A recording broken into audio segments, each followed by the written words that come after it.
Assalamualaikum warahmatullahi wabarakatuh. Hai adik-adik semua yang ada di rumah, apa kabarnya hari ini?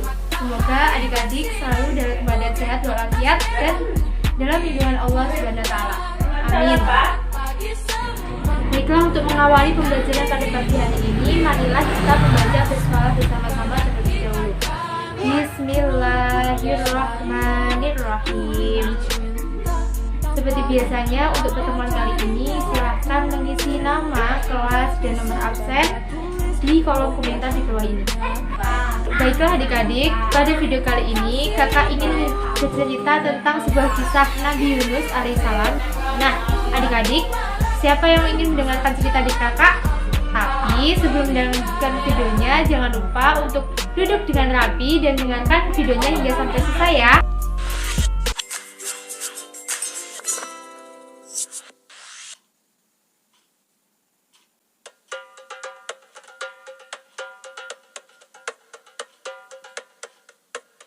Kisah Nabi Yunus alaihissalam yang dinamakan Fauzi. Kisah ini telah disebutkan beberapa kali di dalam Al-Quran, salah satunya surat Asy-Syaffat ayat 139 hingga 148. Ada sebuah negeri di sebuah selatan Irak yang bernama Ninawa. Negeri itu sangat kaya raya, namun penduduknya ingkar dan tidak bersih. Mereka menyembah berhala dan bukan menyembah Allah. Allah pun mengutus Nabi Yunus alaihissalam untuk berdakwah kepada penduduk negeri itu. Nabi Yunus menyeru penduduk Ninawa untuk menyembah Allah, pencipta alam semesta beserta isinya. Namun ajakan Nabi Yunus ditolak mentah-mentah oleh penduduk Ninawa. Setelah bertahun-tahun, hanya sedikit yang mau mengikuti ajaran Nabi Yunus untuk beriman kepada Allah. Melihat keadaan tersebut, Nabi Yunus memberitahukan bahwa azab Allah akan segera datang kepada mereka. Namun, penduduk Ninawa masih tidak saja percaya. Mereka tidak peduli dengan perkataan Nabi Yunus. Suatu hari, sebelum azab yang dijadikan itu tiba, Nabi Yunus pergi meninggalkan kaumnya. Tak lama kemudian, tampaklah awan yang gelap yang bertebal-tebal diselimuti oleh petir yang menyambar. Dan cahaya mereka seperti api yang tidak turun dari langit. Penduduk Ninawa berlarian dan meninggal. Saat itulah mereka mengingat Nabi Yunus.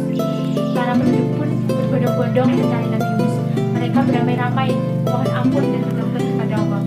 Mereka pun diterima oleh Allah. Awan yang gelap menyelimuti kota itu menghilang secara perlahan, sehingga azab pun tidak jadi diturunkan. Penduduk Ninawa pun terkejut melihat berhala sembahan mereka itu hancur berkeping-keping terkena sambaran yang kecil. Mendengar apa yang dikatakan Nabi Yunus, penduduk mereka benar yang dikatakan Nabi Yunus. Mulai sekarang kita akan menyembah Allah dan mengikuti ajarannya. Begitu seru penduduk Ninawa. Sementara itu Nabi Yunus telah tiba di tengah laut. Nabi Yunus akhirnya naik ke sebuah kapal. Ia berencana untuk pergi jauh di negeri Ninawa karena penduduknya tidak mau menghadapnya. Perjalanan Nabi Yunus pun tidak mudah, karena di tengah laut, topan dan gelombang laut datang menghadap. Kapal pun terombang-ambing dan hampir tenggelam. Nahkoda kapal langsung mengumpulkan para penumpang. Biasanya hal seperti ini terjadi jika ada orang pelarian di dalam kapal. Kapal ini tidak mau membawa orang yang sedang dalam pelarian. Karena itu kita akan mengundi siapa yang akan dibuang di laut. Siapa nahkoda? Tidak usah diundi, akulah orangnya. Biar aku saja yang terjun di laut. Dari raut wajahmu, aku tidak percaya kok orang yang sedang dalam pelarian. Sudah diundi saja dengan yang lain. Sesudah diundi selama 3 kali, nama Nabi Yunus lah yang sering keluar. Itu artinya Nabi Yunus akan dibuang di tengah laut. Dengan melihat itu, Nabi Yunus tidak terkejut. Dari semula ia merasa bahwa dirinya lah yang menyebabkan kapal ini terbalik tanpa dipaksa ia pun terjun ke laut. Tiba-tiba saat tubuhnya akan mencapai air, sebuah mulut hewan raksasa menghampirinya. Ya, seekor ikan paus yang sangat besar diutus Allah untuk menelan Nabi Yunus hidup-hidup.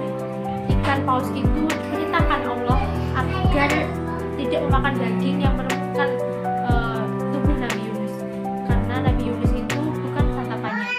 Allah hanya ingin ikan paus itu sebagai penjara bagi Nabi Yunus. Ikan paus itu lalu membawa Nabi Yunus ke berbagai lautan, hingga sampai di dasar sebuah lautan, mengetahui bahwa di dalam dirinya berada dalam ikan. Maka Nabi Yunus pun berdoa kepada Allah, "Ya Allah, tidak ada Tuhan selain Engkau. Sesungguhnya aku termasuk orang-orang yang zalim."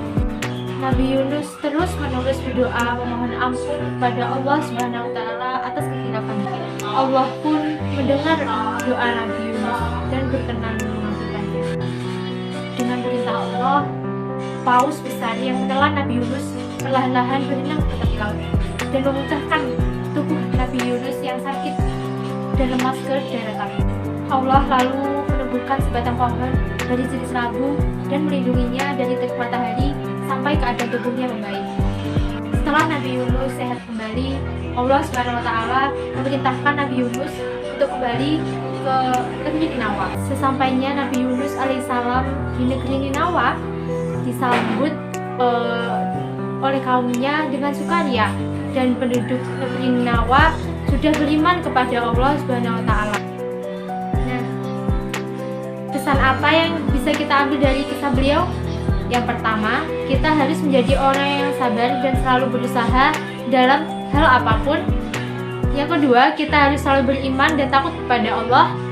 Yang ketiga, kita harus selalu bersyukur terhadap apapun yang Allah berikan terhadap kita. Dan yang keempat, kita harus senantiasa berbuat baik terhadap siapapun yang ada di sekeliling kita. Nah, itu tadi kisah yang disampaikan kakak, yaitu kisah Nabi Yunus alaihissalam yang tertelan ikan paus. Semoga adik-adik di rumah bisa mengambil pelajaran dari kisah tersebut, dan semoga adik-adik bisa terhibur dengan cerita kakak.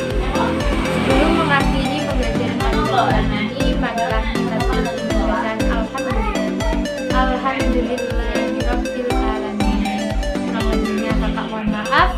Assalamualaikum warahmatullahi wabarakatuh.